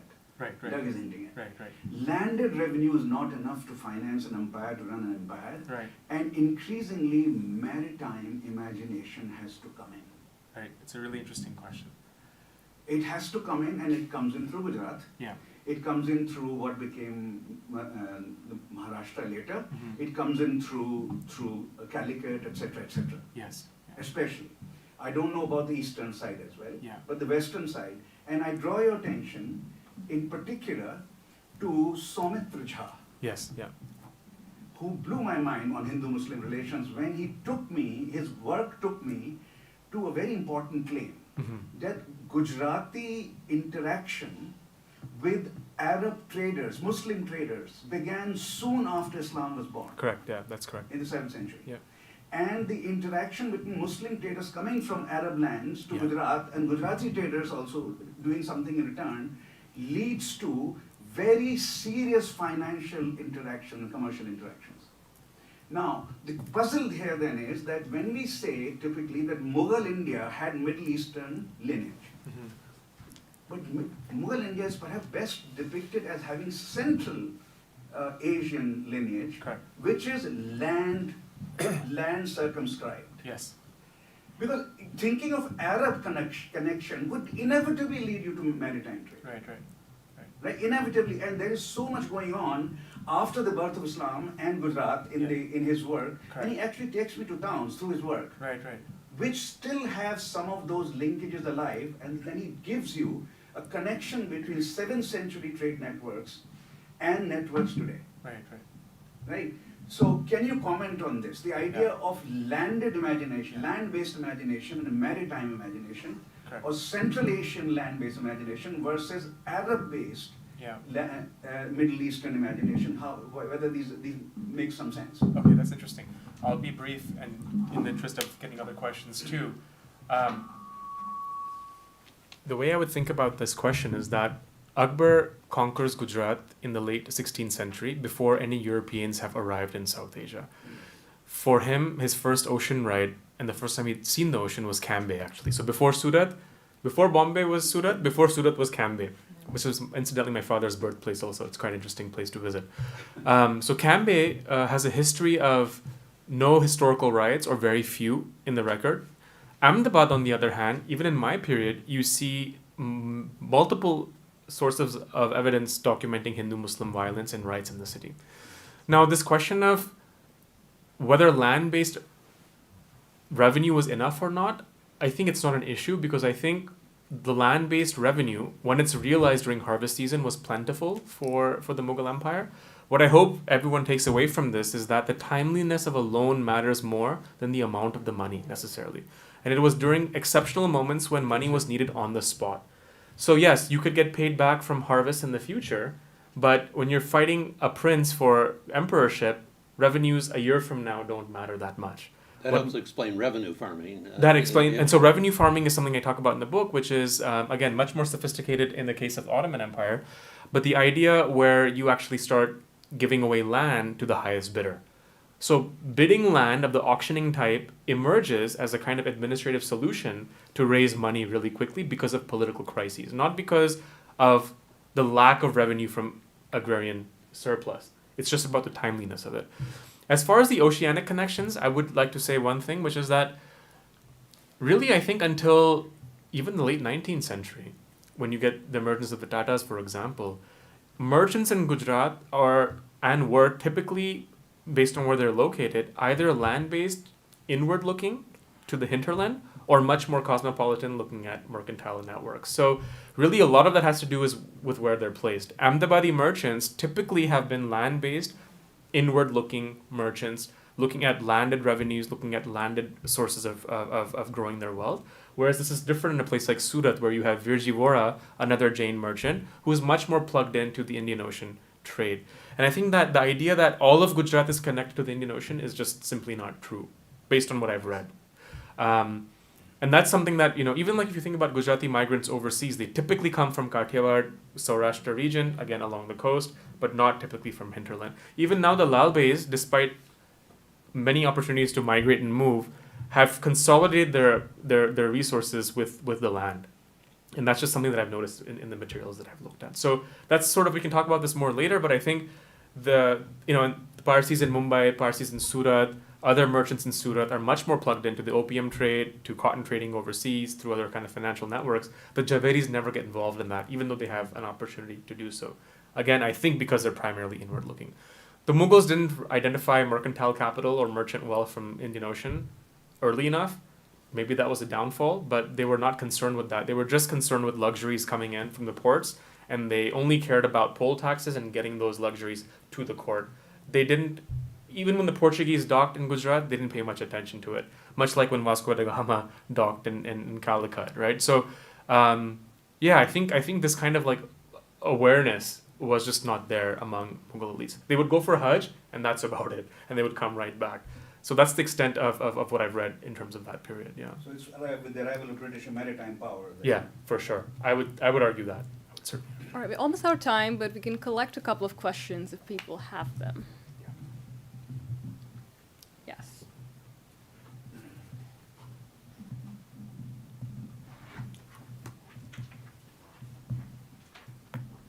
Thank you, Sudev. This was fascinating. Thank you. Okay. I just wanted some comments from you in terms of where did the Javeris turn from jewelry to textiles? Like this is more contemporary, of course, probably you shared that in your book, but how did that shift happen and what did really emerge in terms of shifting from jewelry to textiles? Yeah. This is great. I'm glad you asked that question, and it speaks to some of the things that we were discussing I hope I didn't give you the impression that family wealth and family capital is something that is easily transmuted over time and that there were no moments of punctuated equilibrium or rupture or disjuncture. It's actually the opposite. So I think if I had to make a sort of one-line business school pitch to Wharton students who study business is that unless every generation pivots drastically, the chances of survival are pretty slim. And in fact, this family, I would say, had much more rupture and much more discontinuity in their enterprises and their activities than continuity. To go back to the 19th century, the family actually risked losing most of their capital, as Ritu Birla has showed in her wonderful book, that most of the practices they were involved in, including money circulation, minting of multiple currencies, and so on and so forth, were essentially outlawed using legal apparatus of the colonial state. So in some senses, these families have had to kind of reinvent themselves. And I would say that in many cases, yes, their homes and some of the land that they own is often passed down from generation to generation, but a lot of movable assets are not always passed down from generation to generation. And so in some senses, that they made it to industry is almost a miracle because they were involved in cotton trading. They made a lot of money during the American Civil War because of cotton making its way to the US. But there were moments where their activities were outlawed, and the Hari Bhaktis, which I talk about in the second half of my book, actually had lost all their wealth. So they actually became a very insignificant family by the 19th century.